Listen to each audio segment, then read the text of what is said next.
जनाब सदीक साजिद साहब, ये जो मुस्लिम लीग नून की पॉलिटिक्स है उसमें बताइए कि ये मरियम साहबा कहती हैं कि मेरे पास ऐसी इंफॉर्मेशन है जो आग लगा देगी और अदालत मजबूर हो जाएगी कि पहले उस इंफॉर्मेशन की बुनियाद पर जो दरख्वास्त दी गई है उसकी समाअत करे। क्या इंफॉर्मेशन है? क्या ये कहीं वो जो पुरानी जो कहती थी हमारे पास टेप्स हैं, वीडियोज़ हैं, उसकी धमकी दे रही? बिल्कुल सभी साहब, जो वो साबिक जज जो फौत हो गए, इंतकाल कर गए, अरशद बल्क साहब, उन्हीं के हवाले से उनका यह दावा है कि उनके पास 2 से 3 और टेप्स हैं और उन टेप्स में कुछ शख्सियात के हवाले से ऐसे इंकशाफात हैं, अगर वो उन्होंने सामने लेकर वो आ गई तो बड़ी इस मुल्क में ये चीज़ हो जाएगी, वो हो जाएगी। ये एक तरह की नून लीग के, बल्कि नून लीग के नहीं, मरीम नवाज़ के ब्लैक मेलिंग के टैक्टिक्स हैं और ये ऐसी वो कर रही हैं कि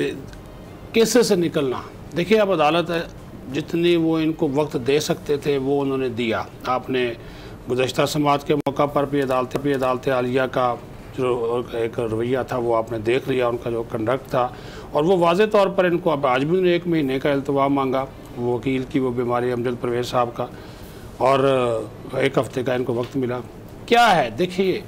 जो 3 सालों में आप तैयार नहीं कर सके मुकदमा, वो आप 1 महीने में क्या तैयार करेंगे? कौन सी वो ऐसी टेप है क्या, और उसकी क्या सदाकत है? वो तो जो क्योंकि ये जो पहली टेप जो थी अरशद मलिक साहब की, इसकी भी फोरेंसिक नहीं हो सकी। हाँ जी, क्योंकि वो भी कट पेस्ट और उसमें भी बहुत सारी चीज़ें थी, तो अगर फोरेंसिक नहीं हो, क्योंकि सुप्रीम कोर्ट ये तय कर चुकी है, उसकी कोई ऑथेंटिसिटी नहीं है। और वही बात है ना, अब वो इस दुनिया में रहे नहीं,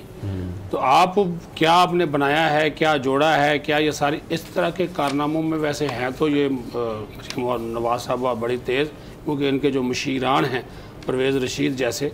और बहुत से लोग तो इनको ये कह रहे हैं, बशमूल इनके जो चचा हैं शहबाज शरीफ है, हमजा शहबाज है, साद रफ़ीक, ख्वाजा आसफ जैसे लोग जिन्होंने कल भी मुफाहमत की बात की है, और ये चाह रहे हैं एक तरह का कि ये इस तरह की गुफ्तगू करके हमारे जो मुक़्तदर हल्के हैं उनके ऊपर सीधी सी बात है दबाव डालना चाहती है। मकसद यही है कि केसेस से जो है वो जान छुड़ाई जाए। अच्छा, बड़ा आज सीधी सी बात है, सीधी सी बात। अच्छा, बड़ा इंटरेस्टिंग था कि जब वो बाहर आई कोर्ट से और वहाँ पर जो उन्होंने सहाफ़ियों से गुफ्तगू की, बहुत सारे जो बात किए जा रहे थे, मसलन उनके चचा के बारे में सवाल किया कि आप उनको वज़ीर-ए-आज़म तस्लीम करती हैं, तो उन्होंने आगे से जवाब दिया, बड़ी सफाई से उन्होंने कहा कि जल्दी क्या है, और अगर मियाँ साहब नॉमिनेट करते हैं, मियाँ साहब नॉमिनेट करते हैं और पार्टी, हाँ, दोनों पार्टी में भी तो कुछ अपने साथी हैं ना इनके, यानी इन दूसरे अल्फाज में उन्होंने शहबाज शरीफ साहब को फारिग कर दिया। अच्छा,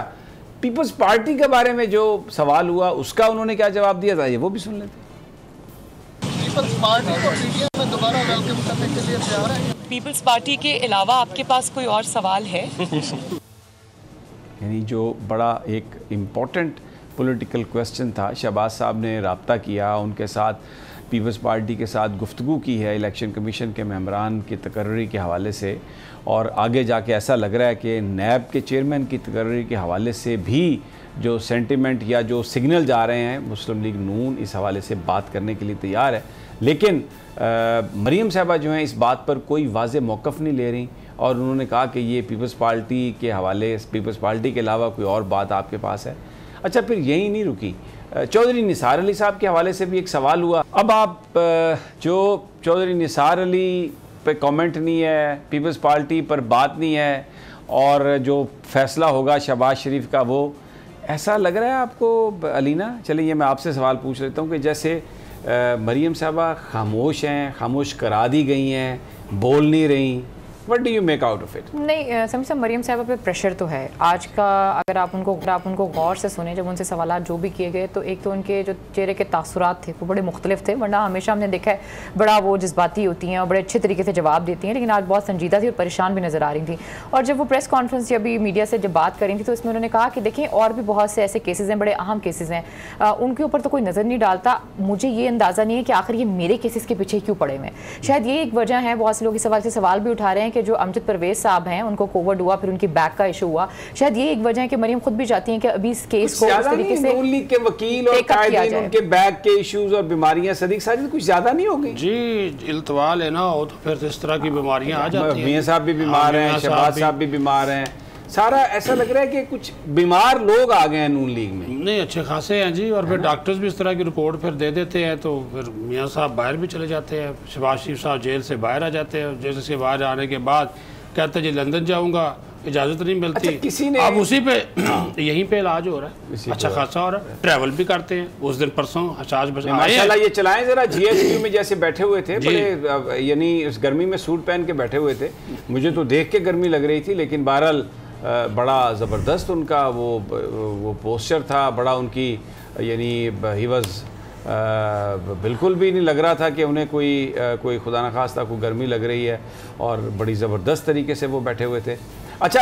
कोई मरियम साहबा ने इस पर कोई बात नहीं की कि GHQ में वो क्यों गए और क्या जाना चाहिए था, नहीं जाना चाहिए था, कोई कमेंट नहीं किया इस पर। लेकिन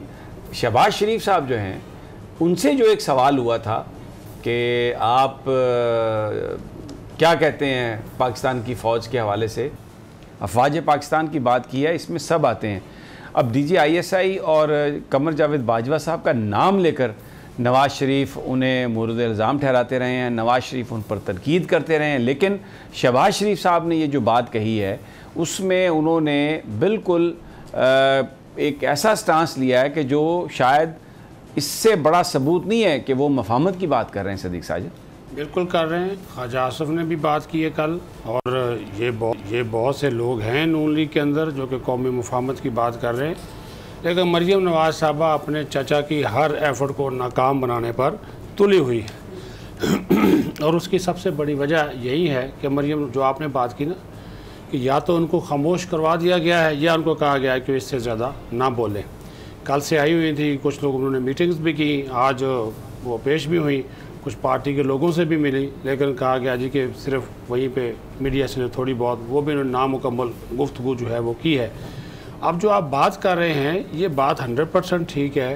पूरी कोशिश है, बल्कि शहबाज शरीफ की ये ख्वाहिश है, जो कि मौलाना फजल रहमान से भी कह चुके हैं कि अगर हमने रोड कारवां निकालना है तो मेरी ख्वाहिश है कि हम पीपल्स पार्टी को भी साथ लेकर चलें। और जो परसों इजलास हो रहा है मजलिस आमला का, उसमें भी ये लाजमी तौर पर यह चीज़ समी साहब ज़ेर बहस आएगी, और नून लीग ये बात रखेगी कि, और ख़ुद पीपल बिलावल की जानिब से भी कुछ इशारे ऐसे दिए गए हैं कि अगर ये लॉन्ग मार्च का या रोड कारवां में हमें दावत देंगे तो हम एक मुश्तरका हिकमत अमली के तहत आगे बढ़ सकते हैं। और इसकी पहली मिसाल ये होगी कि जो 13 तारीख को सदर मुमलकत का मुश्तरका इजलास से खिताब होगा, उससे पहले बिलावल भुट्टो और शहबाज शरीफ की मुलाकात जो है वो तय हुई है, वो पार्लियामेंट हाउस। अच्छा, ये आपने बड़ी इंपॉर्टेंट बात की है।